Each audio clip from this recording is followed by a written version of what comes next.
Installing the root CA. Okay, we need to start with the Windows 2003 server that's in a workgroup.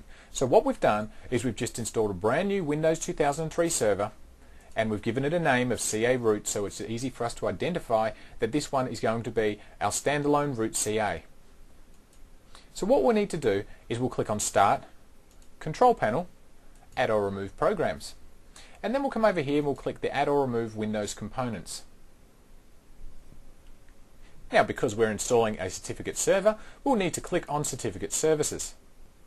Now we get a message telling us that we'll not be able to change the name of the server or the name of the domain, and this is due to the fact that this server will now be bound to the certificate authority information that's going to be stored in Active Directory.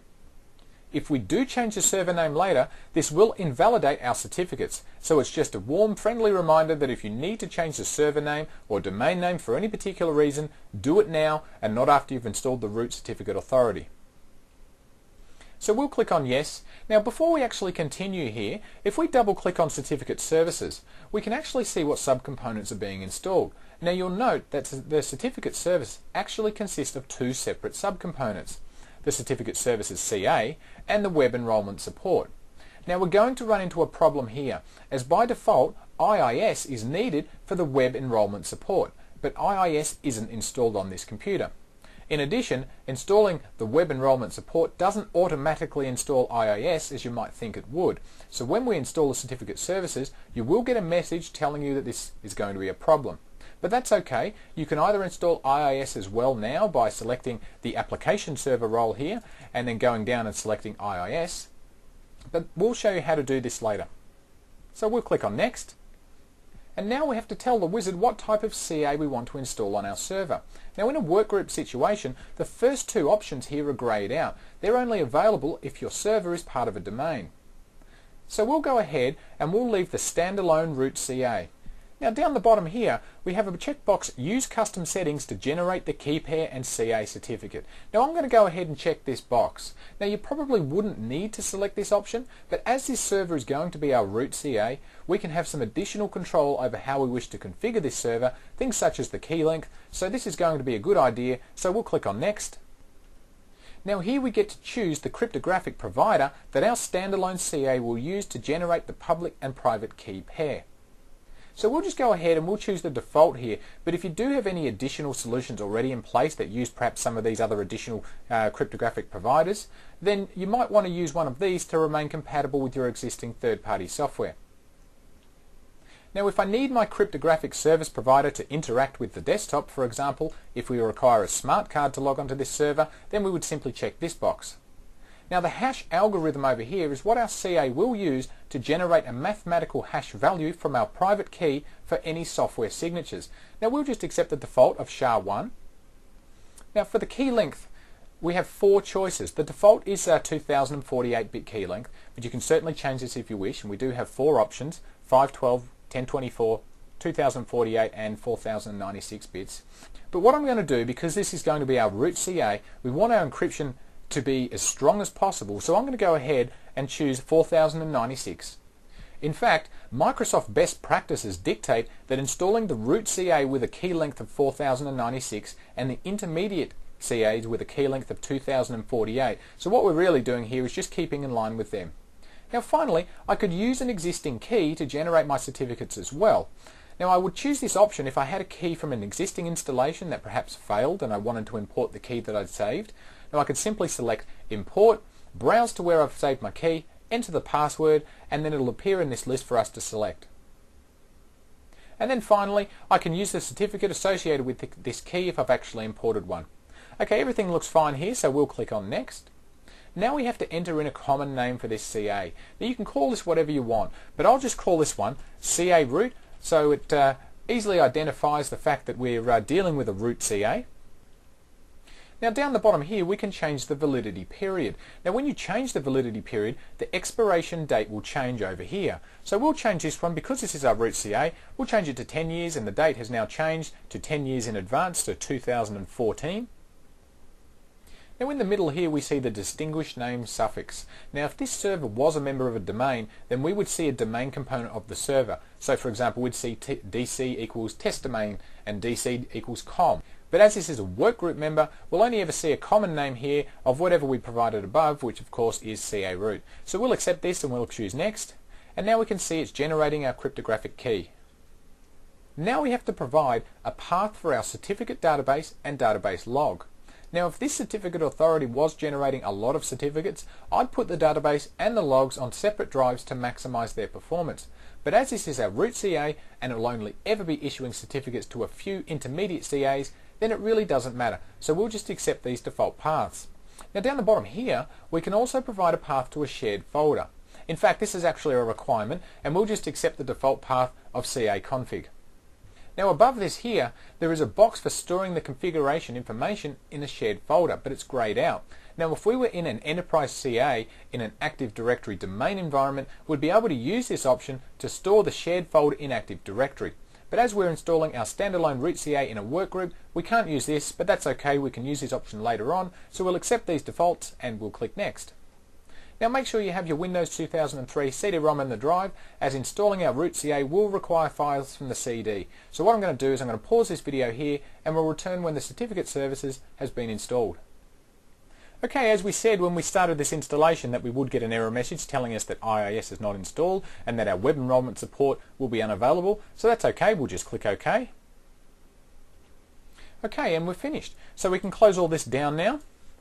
And what we'll do is we'll click on Start and go to our administrative tools, and then we can see up the top here Certification Authority. So we'll click on that to open up the CA MMC, and we'll just expand this to make it easier to view. Now over here on the left, if we expand our CA root that we just created, we can see we have 4 folders. We have Revoked Certificates, Issued Certificates, Pending Requests, and Failed Requests.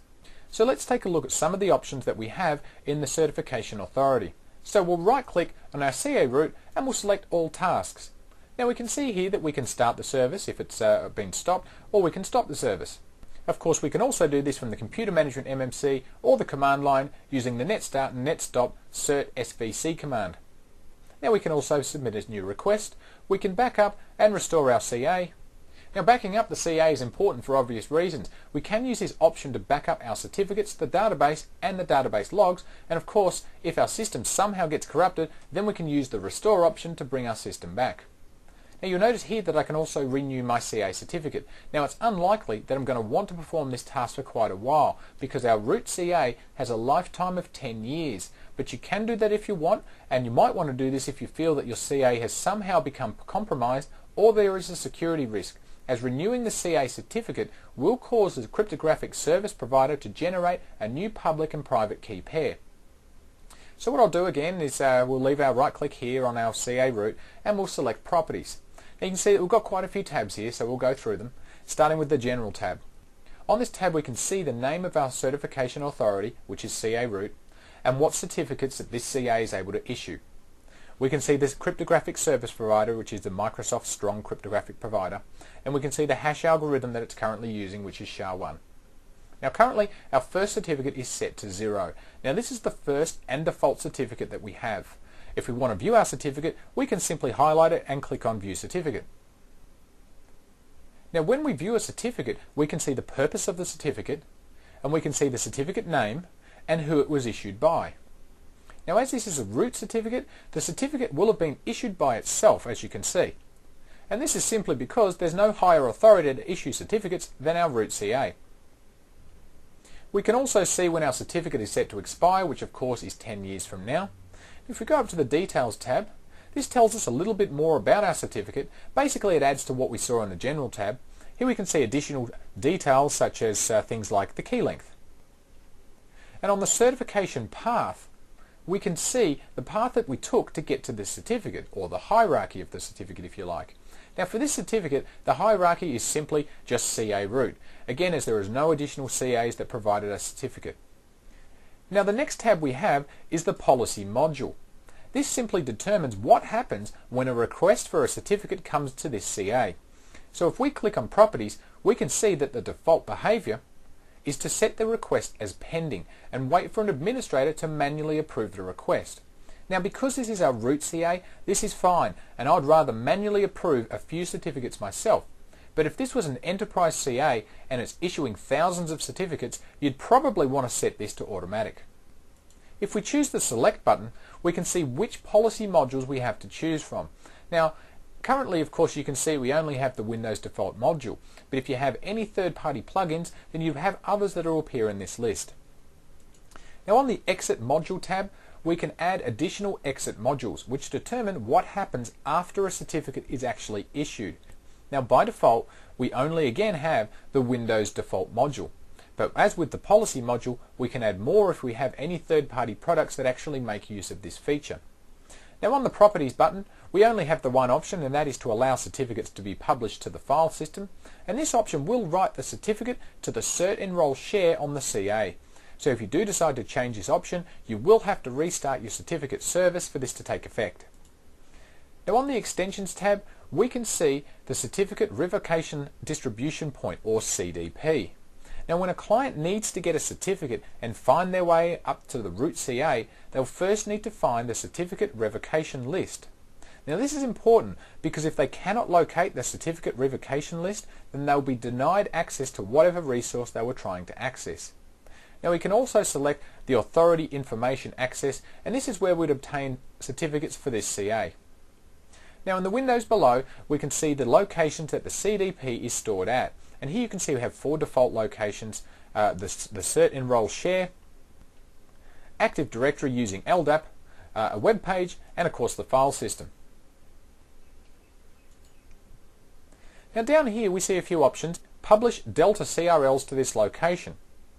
A Delta CRL is just a list of all the certificates that have been revoked since the last CRL publication. So with this setting on, we would be publishing all of the revoked certificates to the location specified above here in the cert enroll share. And we can see we're currently publishing CRLs to this location as well. And when we select some of the other different options, we'll get some different options appear down the bottom here. So for example, when we include the Active Directory option, we can include in all CRLs, specifies where to publish in the Active Directory. For HTTP, we can see that we'll include the CDP extensions of issued certificates and include in CRLs as well. Now, the next tab is the Storage tab. Now, this is where we can see the locations of where our database and the database logs and of course our shared folder is actually stored. Now, as we discussed earlier, if we were running this in an Active Directory domain environment, we could also elect to have our shared folder stored in Active Directory. But obviously, as we're running in workgroup mode, this selection is grayed out for us. Now, on the Security tab, we can use the Windows Access Control List to control permissions to this object. Now, by default, only administrators have the ability to change these objects, but the Everyone group has the ability to request a certificate. Now, the Auditing tab is where we can select which certificate-related objects that we wish to audit. Now, as it says up here, to start logging events to the security log, we must first enable the Audit Object Access setting in Group Policy. Now, once this has been configured, any access to these items will trigger an event to appear in the Windows event log. Now, these items are pretty self-explanatory. We can audit backups of the CA database, configuration changes, security changes, and so on and so forth. Now, on the Certificate Manager's Restrictions tab, we can restrict users or groups that a certificate manager can manage. Now, currently, the administrators group is the only certificate manager. Now, in the window down here in the bottom, we can add and remove users from this list that the administrators group is allowed to manage. The default action is to allow access to these users or groups, but we can restrict access by clicking, of course, on the Deny button, which will appear here when we actually select a user or group in this window. So we could click on Restrict Certificate Managers, and down here you can see currently the only certificate manager we have is the built-in administrator group. Now, by default, the administrator can manage the Everyone group and allow access to that group. So of course we can simply click on Deny if we like, and then at this point our administrator will no longer be able to manage the Everyone group as far as certificate services goes. Now, I mentioned when we did install our certificate services that we would need IIS in order to run the web enrollment support. So let's do that now. So what we'll do is we'll click on Start, Control Panel, Add or Remove Programs, and we'll go here to Add or Remove Windows Components. Now we'll double click on Application Server and we'll select IIS, we'll click OK and Next. Now make sure again that you have your CD-ROM in the drive because it will require some files. Now I'll pause this video and we'll return once the files have copied to our server. Okay, IIS installation is now finished, so we can click on Finish and I'll just close this down. Now we'll click on Start and we'll open up a command prompt. And to get IIS working with our web enrollment support, we'll need to type in certutil minus vroot, and we'll hit enter. Then we can see here that the web virtual root has been created, ASP has now been enabled on our server, the file share has been created, and the command completed successfully. So if you don't have IIS installed on your machine when you first install your certificate authority, this is what you're going to have to do. After you install IIS, simply come to a command prompt and type in certutil minus vroot, and then we're done. Okay, so we've just installed our root CA. So let's go and configure an intermediate CA next.